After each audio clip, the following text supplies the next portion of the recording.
Welcome to the Lexy Show, Fashion That Gives a Damn, where we expose fast fashion and celebrate the brands and products actually making a difference for our planet. I'm Lexi Silverstein, and today I'm talking with Rosalie Roberts Snyder, creator of World Changer Co., the only sustainable and ethical brands directory and shop. If you're new here, head to lexisilverstein.com for information on sustainable fashion and eco-conscious living. And if you love what you hear, subscribe and share this episode. It helps more than you think. Rosalie, welcome. How are you doing? So good, so excited. So great to meet you. Thanks so much for coming on. This is Yeah. the first baby I've had on the podcast, so this is like Yeah. perfect. So, for anyone hearing about World Changer Co. for the first time, how do you usually explain what it is and what problem were you trying to solve when you created this? So if it's a one sentence answer, I say it's a sustainable shopping directory. And I like to definitely expand further. I think it's very unique. There are a few other directories out there, but I have not found one, and I've asked others, they've not found another that has over 600 brands. Mm. So it's very extensive. Just makes it helpful. The problem I was addressing originally, I started it in 2017. So it's been a while now, and I thought, okay, it's already hard enough to shop only sustainable and ethical brands. I want to know all the options. And when I was just straight up Googling what sustainable and ethical shoes exist, there would be Mhm. some blogs that would show up and they would say, five fair trade shoe brands or titled something like that. And in my head, I thought, no, I want to know all the options, like not just the ones that you partnered with and can pay you. I want to know Yeah. about the tiny brands that can't afford to pay this blog. I want to know every single option because there's not a lot of options. It's already Mhm. hard enough. And so I decided I would just start researching myself and then listing them, and then started my website, and then started categories with every brand I found that was legit after I audited them and made sure they were actually sustainable and ethical. And it just kept growing and growing, but it really started small because I swear in 2017 there were like hardly any options, and now I found over 600, and I have a pretty large list right now to add, and I'm working on it, but I'm a new mom, so we're getting to that. But yeah, so there's more to come for sure. Yeah, no, definitely. I think it's like the difference in like even a few years ago to now. 2017 feels like yesterday to me. I cannot believe we're not. It's almost 10 years ago. It's That's crazy. insane. That I just like, know. oh my It's God, depressing. set me to a spiral. Okay. That's crazy. But yeah, I think even just a few years ago to now, like the difference in how many brands are out there that are sustainable and ethical is such a drastic change, which I think is really like that, like light that keeps us going, keeps us fighting. It really always encourages me the more I see like things out there that I'm like, even just when I go to the local grocery store and I'll see products that I'm like, oh, like this is the deodorant I buy. And it's like, I buy the one thing and then I buy refillables. And it's so cool that is at the grocery store I shop at. Usually, even 2 years ago, I couldn't find this deodorant. I had to order it. And so that's the little things that I'm like, gosh, yes, like we're making this more accessible. We're seeing more of these brands. That's so incredible. And I think you're so right. It's already so hard being sustainable. So having to do all the research is just like another added thing that I'm like, oh gosh, I have to spend a ton of time looking into this. So I feel like it encourages people more to just be able to go to your website and find these places and know that you've done the research. And I just think the more that we can encourage people to shop sustainably, the better. So it's great what you're doing. What was that moment? Was sustainability something that you always practiced in your life, or was there a moment or a frustration or a purchase that you were like, wait a minute, let me look into this? No, I love sharing, even though I should be embarrassed about it, but I did not grow up caring at all about the environment. I'm not kidding. Like, I actually remember specifically telling my sister, I don't the outdoors. Like this, my upbringing was the opposite. It was wild. And even like politically, just the culture I was around was just like, and if you're curious, I was mostly raised in Utah. My family's from California, but just For some reason, wherever I was in Utah, people, I don't know, we just played video games and didn't really care. It was wild. So now I'm the exact opposite. I want to spend every moment outside as possible. So what started was when I was working at a surf shop, I wanted to work in fashion. And I live in Hawaii. I moved when I was a teenager to Hawaii. So I was working at a surf shop because it was like the version of fashion here, just to be in the industry. And it was actually Hurley, which was owned by Nike at the time, which was very corporate. And while I was working there, I became a manager. These were 8-hour retail shifts. And my coworker got hired by a small sustainable brand, and she came to work one day. We had an 8-hour shift together, and she just gave me the entire lowdown on how terrible the fashion industry was. And she had no idea. I had no idea. I never thought about this. I didn't think plastic like was bad or anything at this point. And then literally that day I wanted to put my 2 weeks in. I She just opened Mhm. my eyes, and it was a revelation because I was starting to question, is working in fashion really doing anything positive for the world? Like, I want to also make a positive impact on the world. So when she said that, it was just like a light bulb moment of, Mhm. oh, I want to work in sustainable fashion. But actually, no, I it wasn't sustainable. It was fair trade to me because she told me about working like labor conditions in the Mhm. fashion industry, and I was just horrified. I watched the True Cost documentary. I did a bunch of research. I was like, I will never. I in a span of a week, probably, I said, I never want to buy an item of clothing that I don't know Mhm. that I don't know is created ethically. And it actually did take me a few months. There was like a few sales at my favorite brands that I couldn't resist. And it really, though, only took a few months before I said, no, this is ridiculous. Like, why can I not resist the sale? This is stupid. And so I made the commitment, and that was late 2016. And I still to this day, I have not made a purchase that I don't know is fair trade.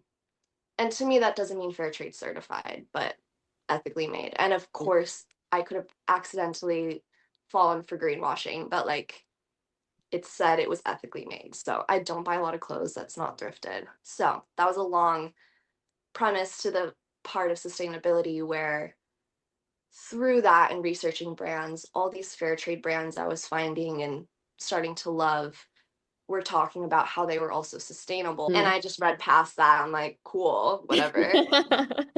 And then I start learning, oh, that means that the soil the cotton was grown on it didn't harm people in that village far off away from this country. Like, it's actually helping people that it's sustainable. I started Mhm. making that connection because I always have cared about people.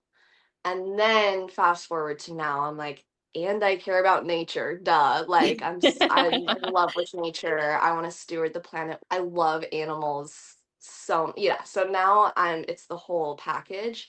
But that was my turning point, was realizing like, why would I buy a item of clothing that the water waste, the pollution, the cotton pollution, pesticides harmed somebody Mhm. somewhere else? Like it just doesn't make sense in my head. That was the long journey into me becoming an eco freak basically now. So, I love it. I think yeah. that's such a strong reality because I think so many of us aren't really always aware of our shopping habits, especially right now when there's such a rise of fast fashion and TikTok shop and Amazon and everything is an app all of a sudden that you can buy stuff on. It's so much like just instant shopping and oh, I saw this on this thing and I'm buying it because I saw Mhm. it and I didn't even think twice about it. Going through those steps that you had gone through where it was like first I was this and then I was this Yeah. and then I was that is like I'm like I feel like that's like a reality of what getting into sustainability and getting into the planet and getting into all of these things are because I feel like I was the same way where I was like I was interested in fashion and then I learned about it and then I had such a hard time because I was like also fighting like this like I really want this. And then I had to sit down with myself and I was like, why do I really want this? Do I want it because everyone's wearing it and because it's on trend? Do I really need this piece? And I can like distinctly remember there was this like blue sequin skirt from Princess Polly that was like super on trend and I really wanted it. And I was like, but I don't support Princess Polly. What do I do? And I look back now and I'm like, if I had bought that skirt, there's no way I still would have had that in my closet. It's not really my style now. Like, I'm glad that I did not go through with it and I stood 10 toes down on my values and whatever. But it is definitely like a process. It does not just like your need to shop doesn't just go away overnight. In fact, I still have a need to shop. It just is more thought out and Yeah, sustainable and same. ethical. Yes. I love that. So what did you like find? How was ethical shopping before you started this? Was it what was most overwhelming about it? How did you even find these things to start with? It was hard. I laugh about the items I bought originally just because they were ethical. I was like, this is so cool. It's fair trade certified. I'm buying it because I just love shopping. And so I guess it gave me that little dopamine spike, but it was not my style. Like the things I bought were, no offense to these great brands, but they were not my style. I was just buying them because I wanted to support the brands. So it was definitely slim pickings for me. I'm sure there were tons of small brands out there, but they just had no online presence. And but the great brands that I still love that I found, the first one ever was People Tree because it was featured on that documentary. So I immediately Mhm. had one brand that I knew was good, and she showed the factories where things were made in LA, and then I found Crochet Kids is what it was called at the time, but now it's called Known Supply. Mm. And I ended up interning them for them in Oh, California cool. because I just geeked out over the way they ran their business. And that was huge for me. It got me to start my website. That's where they introduced me to more brands, but it was really hard at first. And I would definitely search online and results would come up that were not true. Like they Mhm. would say they're ethically made that, but they weren't. So yeah, it was tough, but definitely word of mouth. Actually, during that internship, I was geeking out being in LA just because I love fashion and just thought it was so cool. I lived actually in Newport Beach, but I went to LA for events and through these, it was so niche, but just these markets that did exist, these events that were all about fair trade fashion. I was introduced to other small brands and met the owners in person. And now it's way easier, but it was definitely tough at first. That's so cool. Yeah. I didn't know they did markets like that in LA. I live in LA. Where are those? They were like definitely private events, and it was just because I interned for this brand. Okay. So they were, yeah, yeah. It was like small, very niche. Yeah. That's so cool though. I love that. That's how I'll go to a vintage sale that they happen all the time in LA, like flea markets and whatever. And I always love to, I think I learned it from my mother because that woman is crazy and we literally will go to a grocery store or something, and all of a sudden we're leaving, and she has five new friends and phone numbers to people. And so I love to talk to people, and I'll always go to these like vintage sales and I'll talk to these people, and it's just so interesting of getting to know them and how they start like curating vintage. And then it's cool because like I get to go to like their showrooms and stuff, and I'm like, ugh, that's the best. Like I just love meeting people in this space because I feel like we all have the same goal of helping people, helping animals, helping the planet, and it's always just encouraging to find that community. So how do you decide what brands make the cut and what kind of like standards matter most to you? So really just two standards, and that is that they manufacture ethically, and I'll explain that in a sec, and that they use sustainable materials. But I will add a brand if I love it so much that only has one collection of sustainable Mm. materials.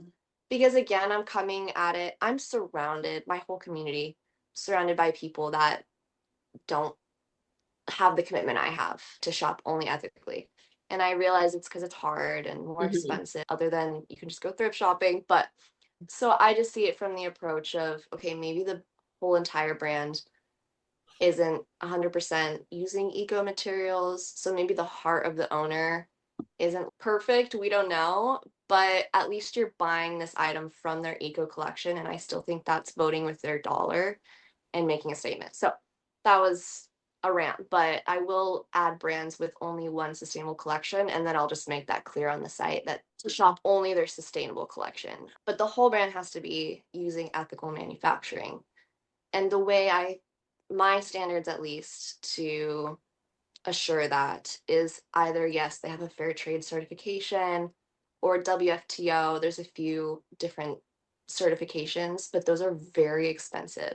So if I only did certified fair trade, there would be like maybe 100 brands on the site. But for all the others, they need to be able to show their factory and be able, if you email them and say, where is this made? They need to be able to give you the address and show what the inside of the factory looks like and maybe even have some videos or photos of it. And that knocks out so many brands, like every Yeah. brand that claims to no, 90% of brands that claim to be Yeah. ethical. A lot of brands will say, yes, we're ethically made if you email them and ask, and they'll say, because we have the SA 8000, whatever that weird, Yeah. you know what I mean, commitment, or BSCI, and those are not real certifications. They're basically a pledge that the factory owner in a far off country has to sign. And once a year, they can check on it. But if this far off factory is in a kind of closed country, like the owners have been known to know that they're coming. For one, you can't just drop by, and to clean up their act for a second for the audit, and then everything goes back to terrible labor practice after the audit, and Mm. for a whole year it's bad, and that's not enough. It needs one of the other things, and that definitely knocks out a lot of brands, and that's my standards. And I know that some people have more standards than those two, the sustainable and the ethical. So I have different tags on my Mm. website.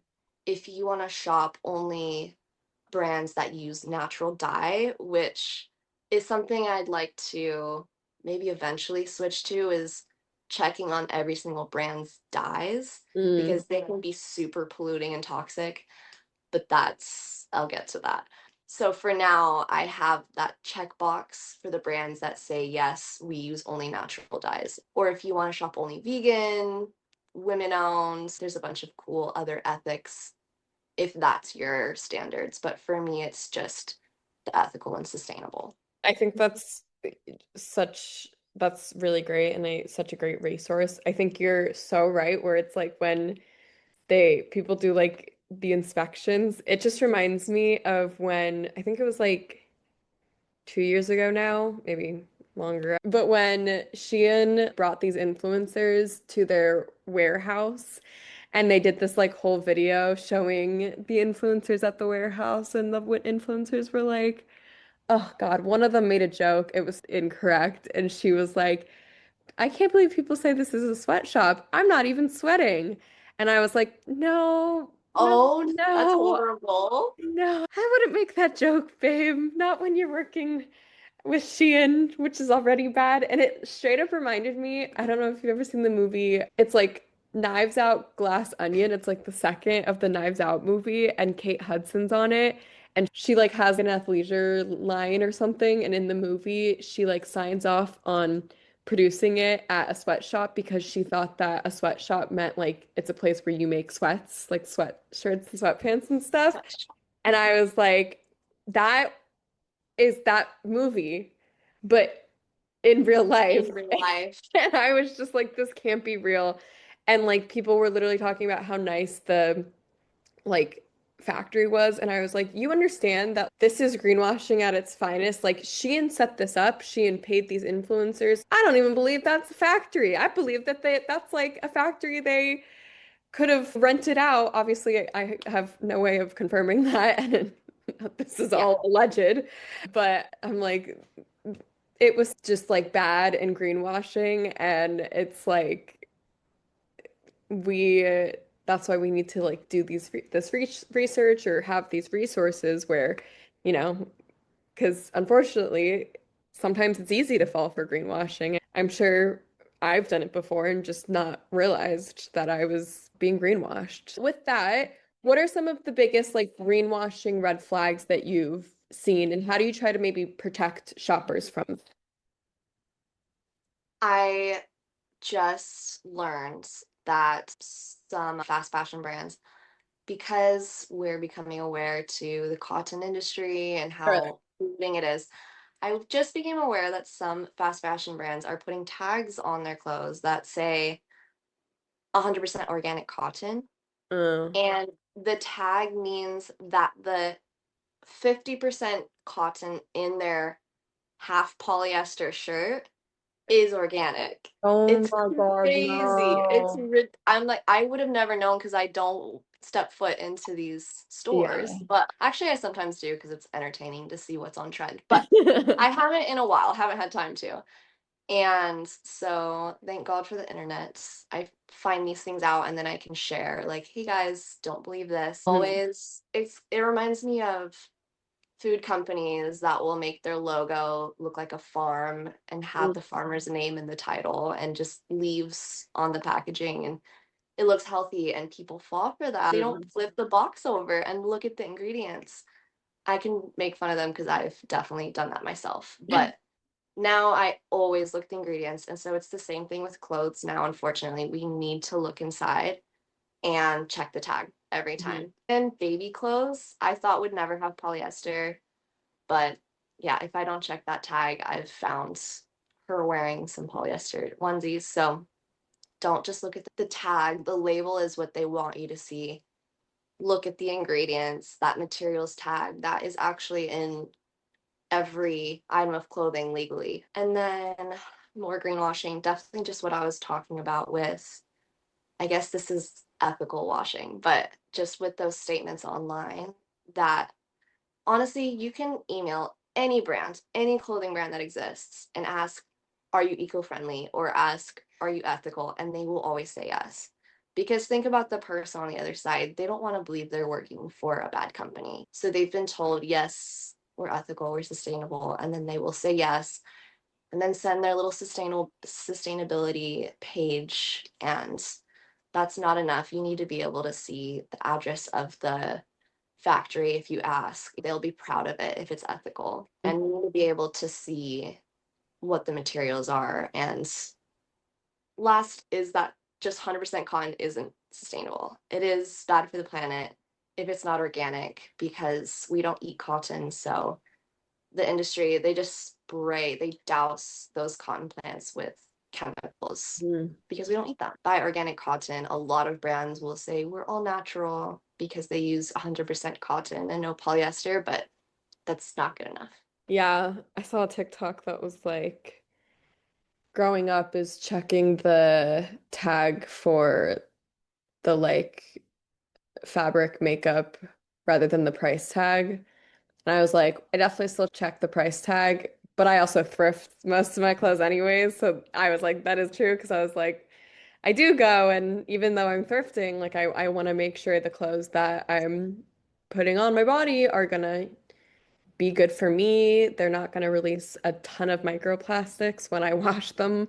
And I think that's definitely something that we should all be practicing more of is, and I don't know if it's just because my algorithm probably knows me pretty well, but I've been seeing so many people that similar to what you were saying, where it's like they're not even necessarily talking about like the sustainable aspect of things, but there was like a yoga teacher that I kept seeing come up on my feed, and she was like wearing outfits as a yoga teacher that don't include any polyester.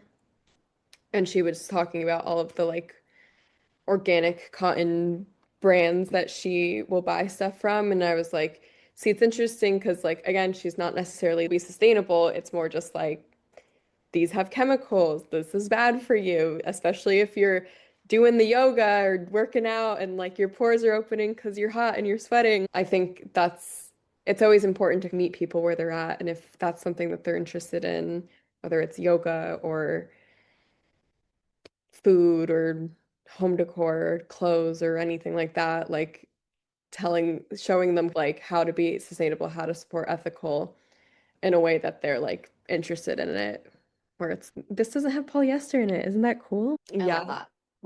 So what do you think? You have a platform that makes ethical shopping feel more accessible. So what do you think people still misunderstand most about sustainability or shopping sustainable?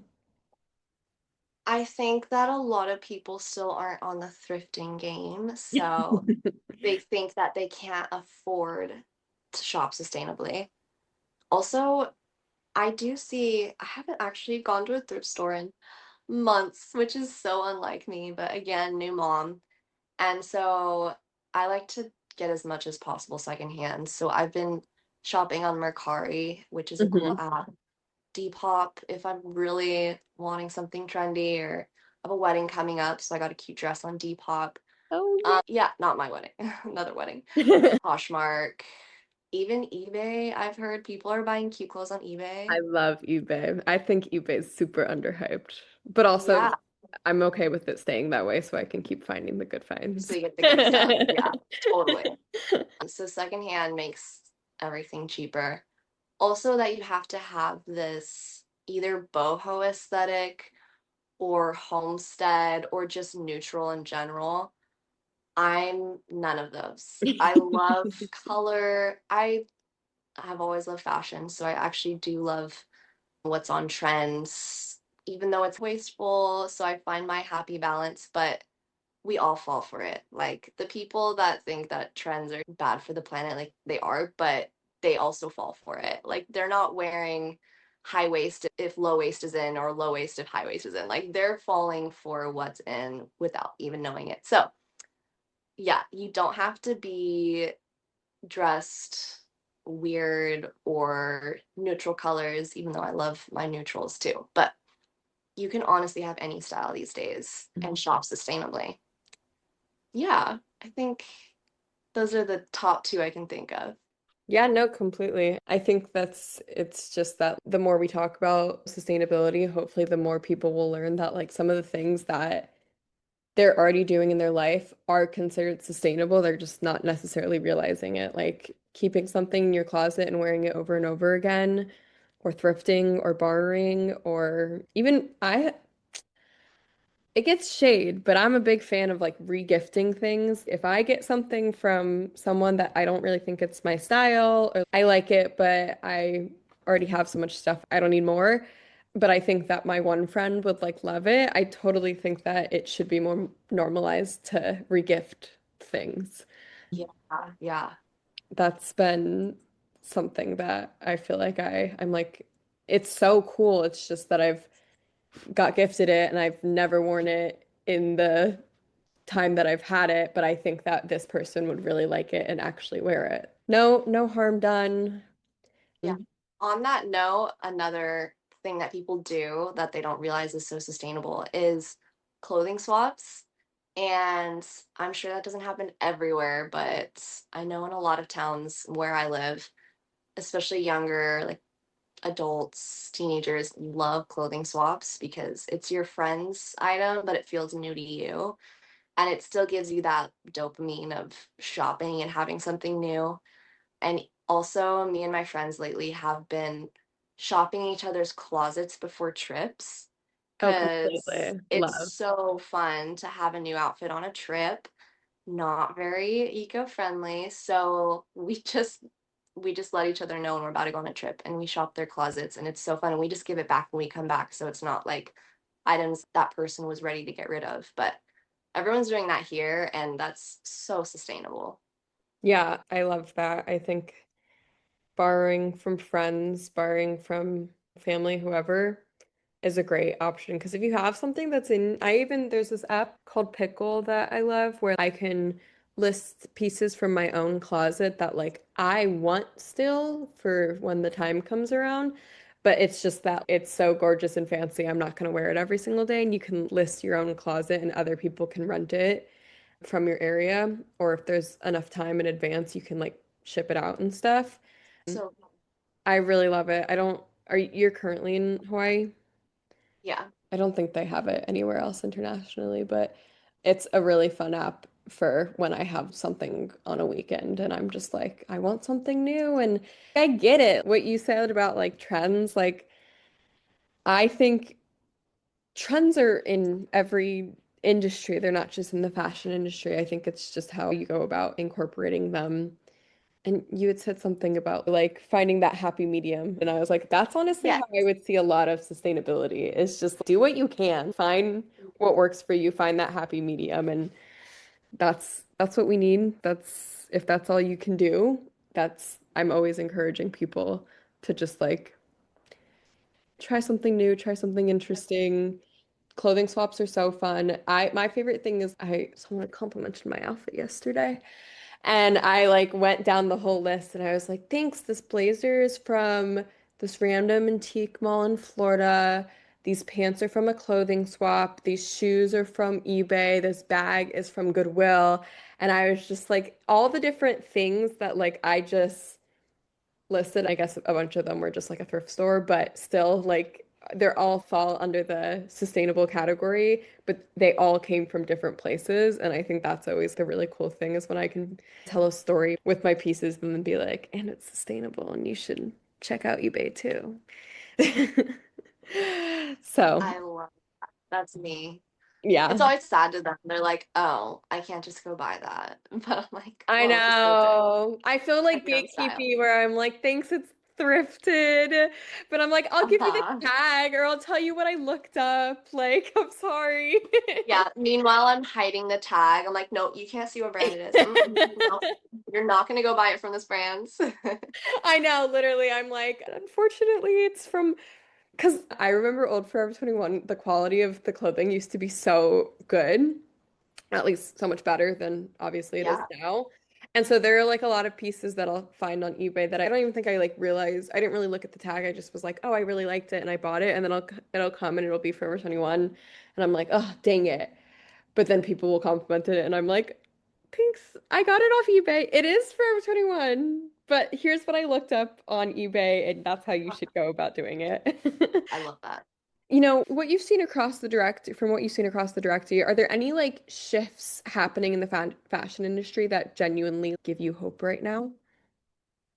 Yes, just the fact that more and more brands are popping up. And I would call myself a very chill environmentalist because I like to just be positively minded and notice the wins, not just the losses, or else you're just probably going to get burnt out. Or I don't know. We all have different personalities, but I think it's I such a agree. win that even greenwashing is happening. It's horrible. But the fact that brands are having to pretend to be sustainable shows that that's what the people are asking. And Mm, that was not the case a while ago. No one was asking for it. And so now brands are pretending to be. And with social media and more online people calling each other out, brands eventually won't be able to pretend.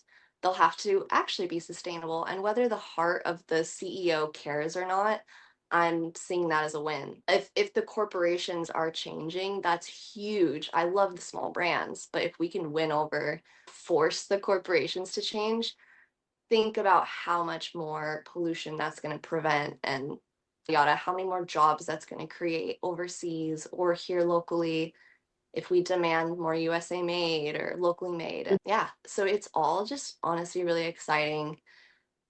I'm sure I could see it in a negative way of, but it seems like consumption is on the rise. That's not really slowing down, but the conversation of slowing down and overconsumption is also on the rise. So I'm yeah, hoping that wins over. And just on that note, I think it's important to keep a positive mindset because if you don't think you're making a difference, then you're not even going to try. And I can just tell you all that it's making a difference. Like we are talking about it, we're demanding it, we're boycotting unethical, unsustainable fashion, and brands are having to change. And all the new small brands are starting up. So it's definitely a huge movement right now, and I'm frothing. that's such a good point. If greenwashing, it sucks. Like, I'm not a fan of it, but that's truly a great way of looking at it, where it's like, at least they're feeling the pressure. Like, they feel like they need to, Yes. and that just would not have happened. And I love that mindset. And I really think going into sustainability and in just in general working in the environment, it's good to have that mindset because a lot of things can be a little dark and scary. But when we keep a positive outlook, it keeps us driven and keeps us going. So I really love that. I'm like, it's a terrible thing, but a good way of looking at a terrible thing. As we wrap up, I always love to end my podcast. I think we've gone over a few, but what are some of your top rapid fire tips for someone who's starting their journey to a more sustainable lifestyle? Ooh, I actually just had this thought pop up in my head when we are just talking. Is thinking small and thinking local is going to make a global difference. I think we can see the global problems and it feels heavy and sad.